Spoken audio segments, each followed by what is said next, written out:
I attend Rodin School. They use the English school system, and it is a very strict school, and it's also an Anglican school, so they try to incorporate Christianity and they instill the Christian values and morals into the children. Growing up in Glen Hazel has been a very sheltered life.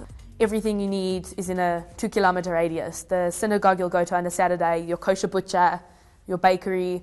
Growing up in Johannesburg has been... I love Joburg, quite frankly. I think it's like a very happening place. But at the same time, I think, like South Africa, it's a very tragic place. That you can drive through Houghton and Linksfield and see these mansions with security guards and high walls and gardens, and then drive another 10 minutes and you're in the middle of town, or you're next to a completely rural derelict township. ntho e leng good ka dila mo Alexandra ke gore bophelo ba mo bo fast ntho engwe le engwe e batlang wa itshola go na le opportunities tse dingata tshwana le go nya go dira kgwebo batho ke ba bantši ba ka o supportang. Living in Elders is quite safe depending on who you hang out with, what kind of crowd you're around. Living in Elders, I can walk to the shop and I feel safe because I know everyone around in my area. Talking about the drug lords and stuff, that really doesn't have any effect on me.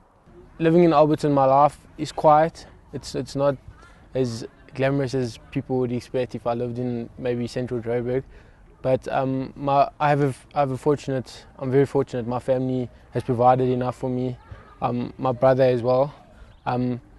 We're living a good life, and I thank my parents for that, because that's what parents should do for their kids. They should provide a stable background, a foundation as well, and values and ethics for their children.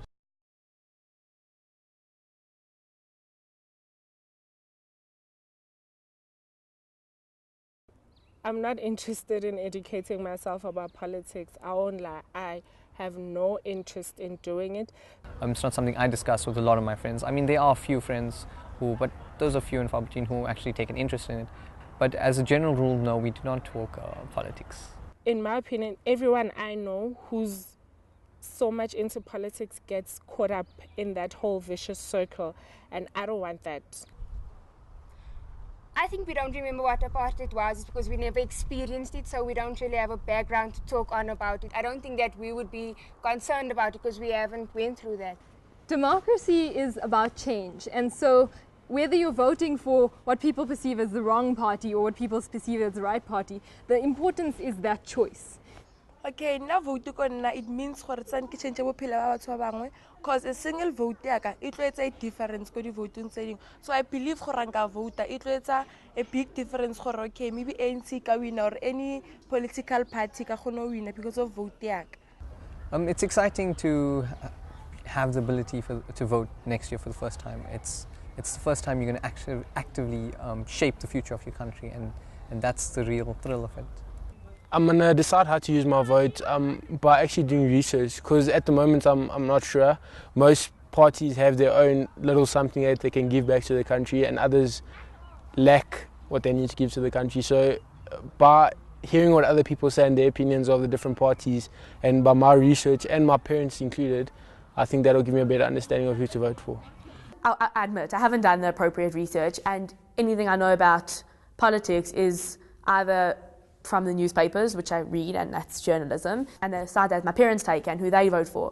The policies of the party that I'd like to vote for doesn't really concern me that much. I think it's more the action that they're going to be doing in our communities that's actually going to count.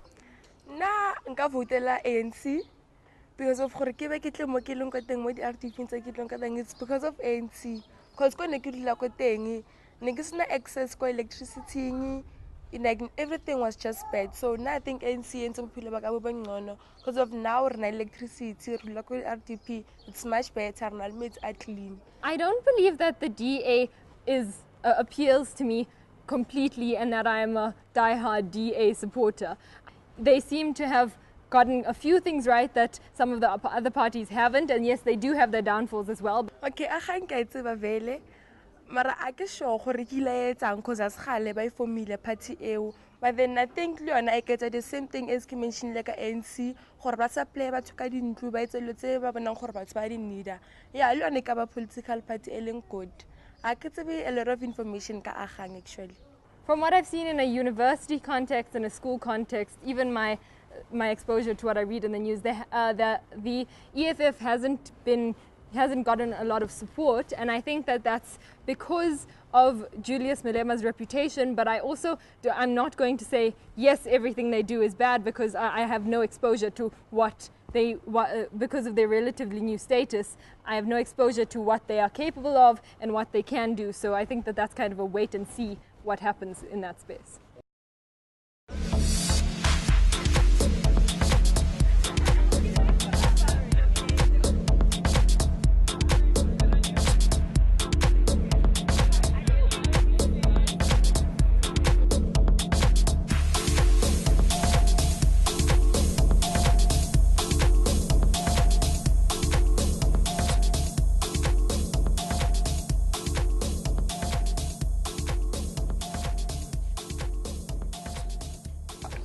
What I'm here for today is to try to bridge the gap between what I know and what you know.